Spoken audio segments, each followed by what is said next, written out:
Black Elk, known as Hakasapa, was a young Sioux who took part in the Battle of Little Bighorn in 1876. At the age of 13, he courageously scalped a soldier during the conflict. As a second cousin to the famed Crazy Horse, who played a crucial role in the battle, Black Elk offered a distinctive viewpoint on the unfolding events. He witnessed the fierce fighting and valor of the Lakota, Cheyenne, and Arapaho warriors as they triumphed over the 7th Cavalry Regiment, commanded by Lieutenant Colonel George Armstrong Custer. His first-hand account of this significant moment in American history provides essential insights. Before we proceed, please like and subscribe to our channel to support our community. No white soldiers survived the clash with Custer, which concluded swiftly in daylight. Crazy Horse had already defeated General Crook's forces on the Rosebud that same day.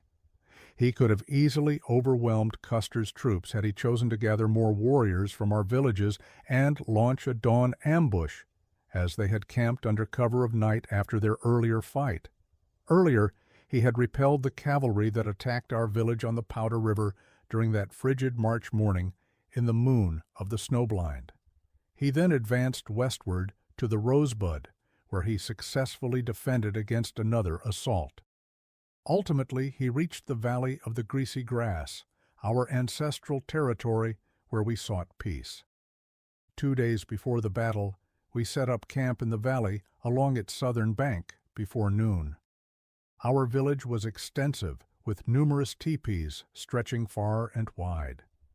To the south lay the Hunk Papas, followed by the Aglolas, Miniconjus, Sanarks, Blackfeet, and Shahielas, with the Santos and Yanktonai furthest north. The Greasy Grass flowed along the eastern side, swollen from melting snow in the Bighorn Mountains and lined with timber. From a hilltop one could see the mountains to the south and west. Hills and bluffs rose across the river, with several gullies cutting through their cliffs. To the west were lower hills where we grazed and safeguarded our countless ponies. A warrior named Rattling Hawk was shot in the hip during combat on the Rosebud, but was healed by a medicine man named Harry Chin. The day before the battle, I had prepared myself for swimming with some boys when Harry Chin called me to Rattling Hawk's teepee for assistance. 5 other boys were present. He needed us to disguise ourselves as bears for his healing ceremony, since his power stemmed from a bear dream. He painted my body and face in yellow, adding black stripes beside my nose, and styled my hair to resemble bear ears, crowning my head with eagle feathers. As he worked, memories of my vision flooded back, and I felt as if I was being lifted from the ground. In that moment, I understood more than words could convey and sensed that a disaster was imminent. Fear enveloped me. The other boys were entirely painted red, sporting real bear ears atop their heads. Dressed in genuine bear hide, Harry Chin began to sing, "At the doorway, the sacred herbs are rejoicing." 2 women entered, one carrying a cup of water and the other some kind of herb. I tried to see if the cup contained the entirety of the sky, as in my vision, but I could not tell.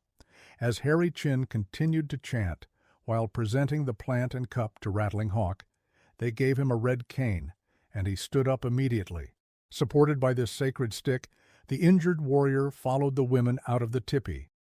We boys, pretending to be little bears, danced around him while growling. Feathers of various colors fluttered from our lips during this ritual. Then Harry Chin crawled out on all 4s, resembling a bear in my eyes. Rattling Hawk's walking improved. Although he couldn't fight the next day, he healed quickly afterward. We then went swimming to wash off the paint after the ceremony. Upon returning, we found villagers dancing and sharing tales of bravery from the battle with 3 stars on the Rosebud.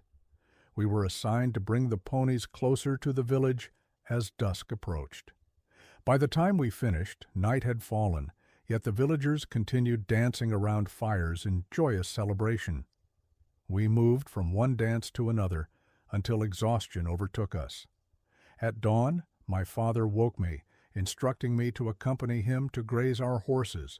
While doing so, he advised me to place a long rope on one horse for easier capture of others. He emphasized vigilance and warned me to keep a close watch on camp and return swiftly with the horses to avoid disaster.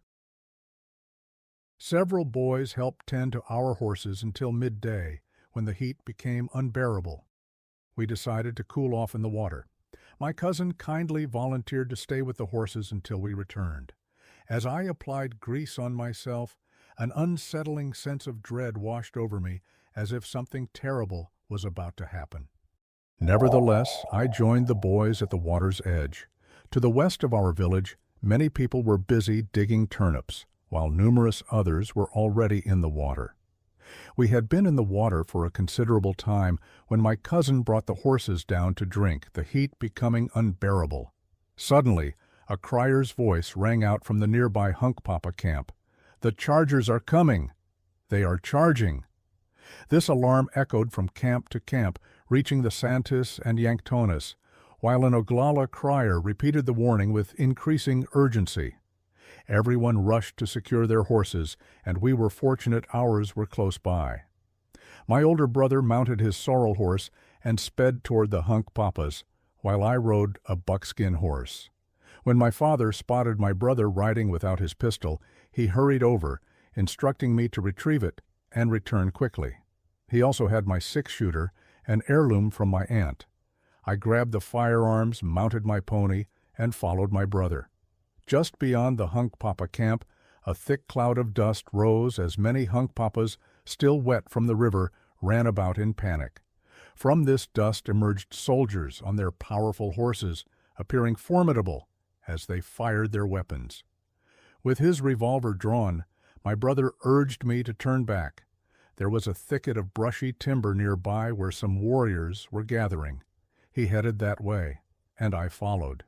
Women and children were already fleeing downstream in droves. I saw them scatter up a hillside. Upon reaching the timber, many Hunkpapas had already gathered there, as soldiers fired above us, causing leaves to fall from the trees. Amidst the chaos of fleeing women and children and warriors on horseback, I struggled to comprehend what was happening below in the village. It was all dust, screams, and thunder. In the woods outside the Hunkpapa camp, we shouted encouragement. "Have bravery! Do not act like a lady. The defenseless are panting heavily." I sensed this was when Gall intervened to prevent the Hunkpapas from escaping. I remained in the woods for a moment to reflect on my vision.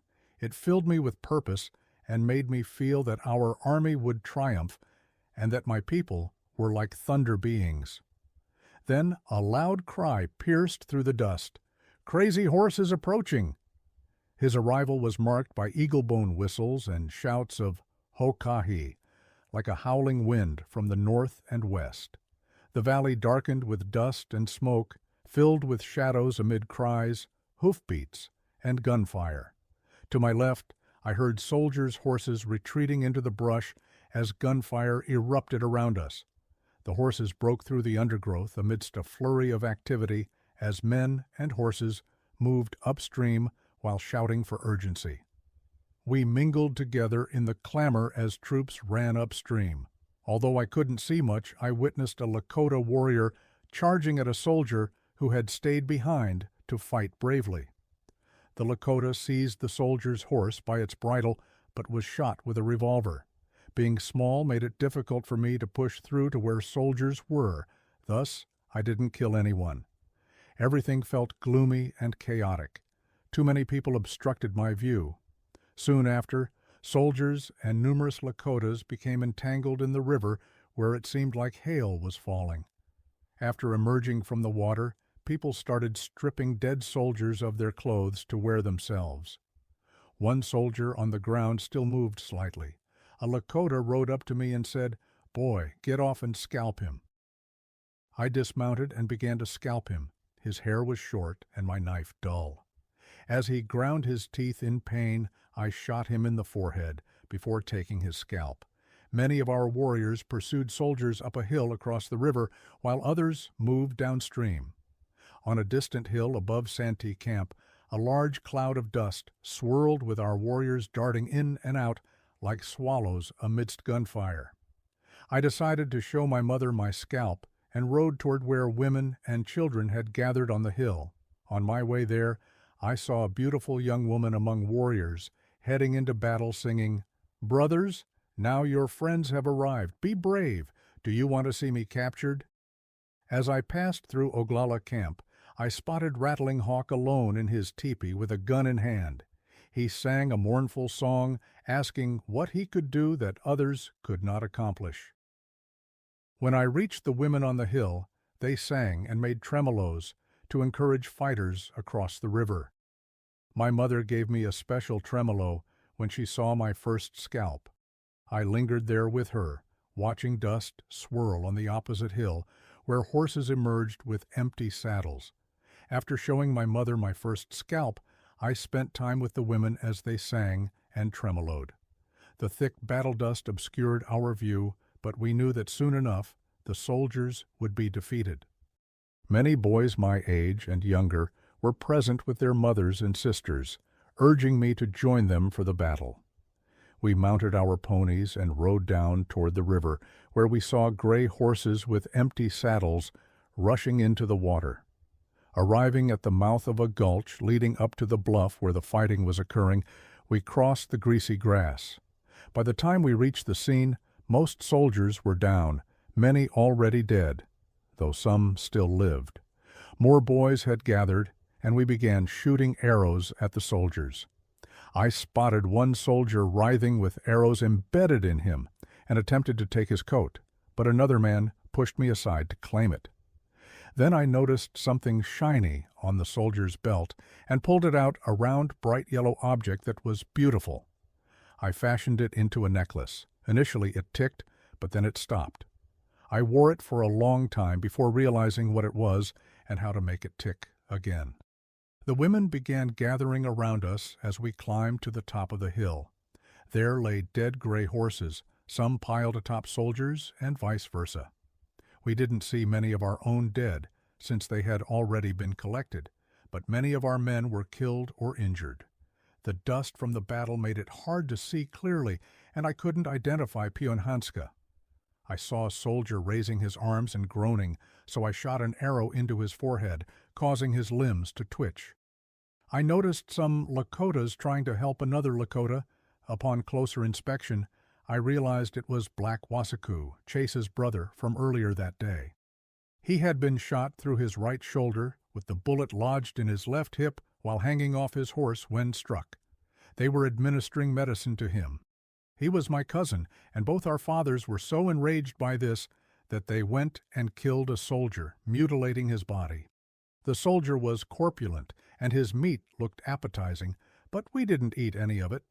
A young boy younger than me asked me to scalp a soldier for him. I complied, and he ran off to show his mother. Most warriors pushed the remaining soldiers back toward the hill where their pack mules were stationed while we were there. Eventually, I grew weary of searching around. The smell of blood overwhelmed me, leading to my disillusionment. I decided to head back home with a few others and felt no regret, only contentment.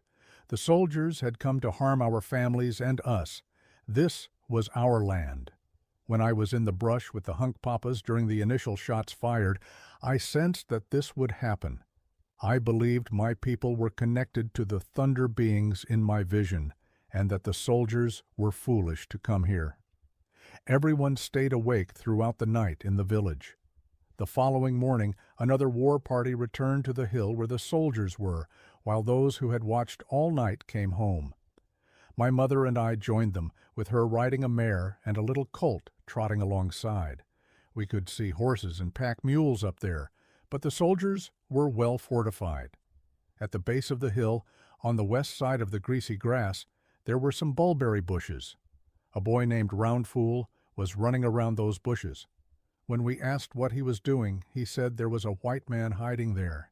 Indeed, he had concealed himself when the other soldiers retreated to the hilltop and had remained there all night.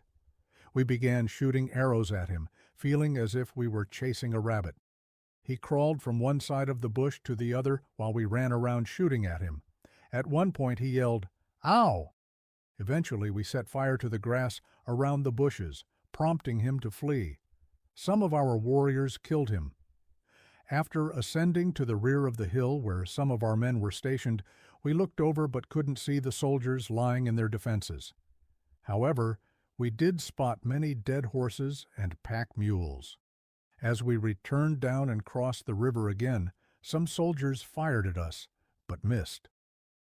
It was nearly dusk when my mother and I made it back to camp on swift horseback. By then, our scouts reported more soldiers approaching upstream, so we decided to break camp. Before dark, we packed up and headed up the greasy grass toward Woodlouse Creek in the Bighorn Mountains. We fled through the night along this path. My mother tossed some puppies into the pony drag that my two younger brothers and I rode in. They kept trying to escape, so I spent a lot of time putting them back in, which meant I didn't get much sleep. By daylight, we reached a small, dry brook where we set up camp and feasted abundantly on meat with patches of fat. How I wish I had some now.